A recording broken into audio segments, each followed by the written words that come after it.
एका छोट्याशा गावात गणेश नावाचा एक मुलगा राहत होता.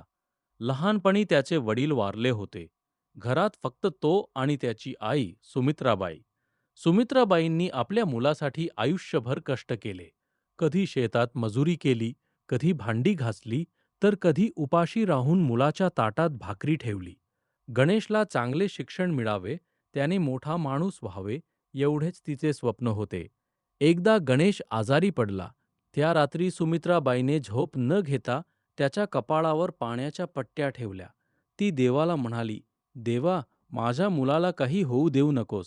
त्याचं दुःख माझ्या वाट्याला दे, पण माझ्या लेकराला सुखी ठेव." काळ पुढे गेला. गणेश मोठा झाला. शिक्षण घेतले, शहरात नोकरी मिळाली, लग्न झाले. सुरुवातीला तो आईला खूप मान देत होता, पण पैसा वाढत गेला तसा स्वभाव बदलत गेला. आईचे जुने कपडे त्याला लाज वाटू लागले. तिचे बोलणे त्याला जुनाट वाटू लागले. एक दिवस मित्रांनी आईला पाहिले. आई साध्या साडीमध्ये स्वयंपाकघरात बसली होती. मित्र गेल्यानंतर गणेश चिडला. "आई, तू थोडं नीट राहू शकत नाहीस का? तू माझ्यासमोर लोकांशी अशी गावंढळासारखी का बोलतेस?" आईच्या डोळ्यांत पाणी आले. "बाळा, मी गावात वाढले. मला एवढंच येतं." त्या दिवसापासून आईला घरात आपलेपणा कमी जाणवू लागला. काही वर्षांनी पत्नीही आईला त्रास देऊ लागली. "त्यांना एखाद्या वृद्धाश्रमात ठेवा. आपल्यालाही आयुष्य जगायचं आहे." गणेश हळूहळू तिच्या बोलण्यावर विश्वास ठेवू लागला. एक दिवस गणेशने आईसमोर एक बॅग ठेवली. "आई, आता तू काही दिवस गावाकडे जाऊन राहा." आईला सर्व समजले. "गणेश, मी तुला ओझं झाले का रे?" गणेशने नजर चुकवली. "आई, मला खूप काम असतं. तुझी काळजी घेणं मला शक्य नाही." आईने बॅग उचलली. दरवाजापाशी थांबून मागे वळून म्हणाली, "बाळा, मी तुला कधीच शाप देणार नाही. फक्त एक गोष्ट लक्षात ठेव. आईच्या डोळ्यातून पडलेलं प्रत्येक अश्रू देव पाहत असतो." आणि ती निघून गेली. त्या दिवशी गणेशला वाटले, आता माझं आयुष्य मोकळं झालं. पण काळाच्या वहीत त्या दिवसाची नोंद झाली होती. वर्षे गेली. व्यवसाय मोठा झाला. पैसा, मोठं घर, गाडी आली.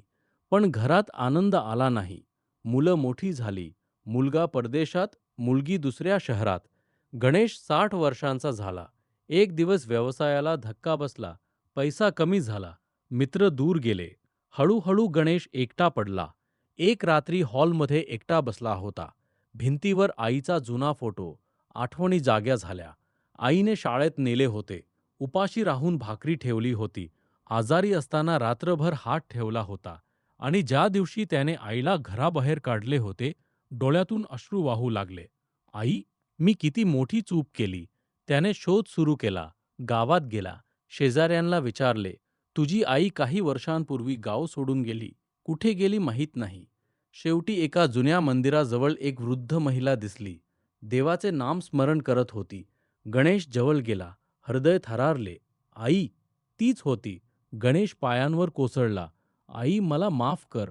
आईने डोक्यावर हात ठेवला. "उठ बाळा. आई, मी तुझ्यावर अन्याय केला. मला तुझ्यावर राग नाही. मग मला इतकं दुःख का होतंय?" आई म्हणाली, "कारण बाळा, कर्माचा आवाज बाहेरून ऐकू येत नाही. तो आपल्या मनाच्या आतून ऐकू येतो." गणेशला आयुष्याचा खरा अर्थ समजला.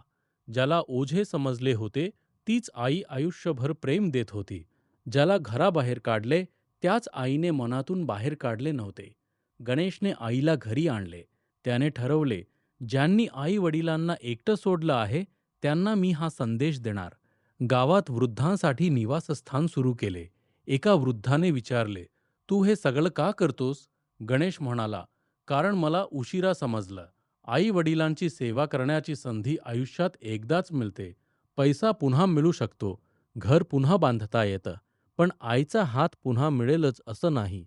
मित्रांनो, ही कथा फक्त गणेशची नाही. ही प्रत्येक त्या मुलासाठी आहे ज्याला आई-वडिलांचे वय वाढताना त्रास वाटतो. लक्षात ठेवा, आज तुमचे आई-वडील वृद्ध आहेत.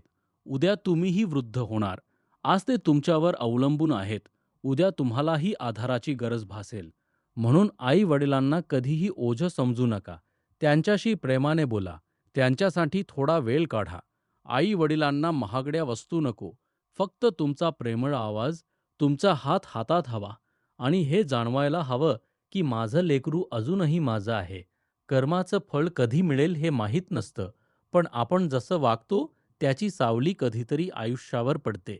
म्हणून आईला रडवू नका, वडिलांना एकटं सोडू नका. ज्यांनी चालायला शिकवलं त्यांच्या वृद्ध पावलांना आधार द्या. ज्यांनी उपाशी राहून अन्न दिलं त्यांना ताटात प्रेमाने स्थान द्या. जर आई-वडील आज तुमच्यासोबत असतील, तर आता त्यांना फोन करा. सांगा, "आई, तू माझ्यासाठी खूप महत्त्वाची आहेस. बाबा, तुम्ही माझ्यासाठी खूप काही केलं आहे." हे 2 शब्द त्यांच्या डोळ्यात आनंदाचे अश्रू आणतील. आई-वडिलांची सेवा ही फक्त जबाबदारी नाही, ती आयुष्यात मिळालेली सर्वात मोठी संधी आहे. जगात हजारो नाती मिळतात, पण आईसारखं नातं पुन्हा मिळत नाही आणि आईच्या आशीर्वादापेक्षा मोठी संपत्ती या जगात नाही.